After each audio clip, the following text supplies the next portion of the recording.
అది బ్రహ్మాండంగా ప్రజల్లోకి వెళ్ళింది. నేను ఆ రోజు పెట్టిన నాంది ఫౌండేషన్ అది రెడ్డి ల్యాబ్స్కి ఇచ్చాము, ఆ రోజు పెట్టమన్నాం.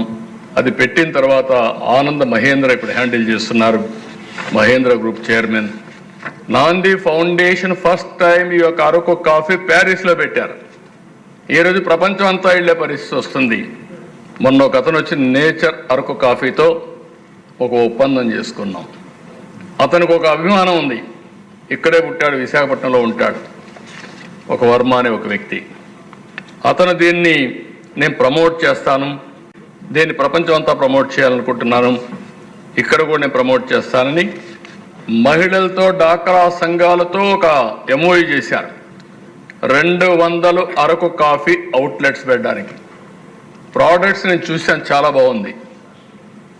అరకు కాఫీ జెల్లీ పెట్టాడు, అరకు కాఫీ అనే ఇంకొక వెరైటీ తీసుకొచ్చాడు, చాక్లెట్స్ తీసుకొచ్చాడు, తర్వాత ఫిల్టర్ కాఫీ తీసుకొచ్చాడు, అనేక వెరైటీస్ తీసి చాలా బాగా చేశాడు. నిన్ననే రామ్మోహన్ నాయుడు కేంద్ర మంత్రి పార్లమెంట్లో అరకు కాఫీ స్టాల్ పెట్టే పరిస్థితికి వచ్చాడు, అక్కడ కూడా పెట్టారు.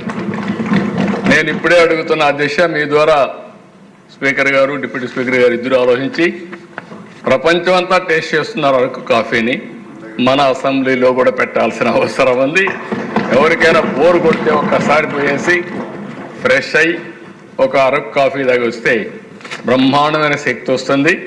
కాబట్టి ఈ అరకు కాఫీని లాజికల్గా తీసుకుపోయే బాధ్యత, ఆర్గానిక్ కాఫీ కింద దీన్ని ప్రమోట్ చేస్తామని చెప్పి కూడా నేను మీకు తెలియజేస్తున్నా.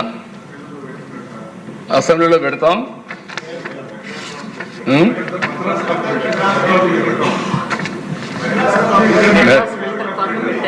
ఆ కాఫీ ఎక్కడి నుంచి వస్తుందో తెలియదు కానీ నేను చెప్పను, నేను దాని గురించి మాట్లాడడం లేదు. అరకు కాఫీ సర్టిఫికేషన్, అదే సమయంలో ట్రేసబిలిటీ, ఏ చెట్టు వచ్చింది, ఏ రైతు పండించాడో ట్రేసబిలిటీ వస్తుంది.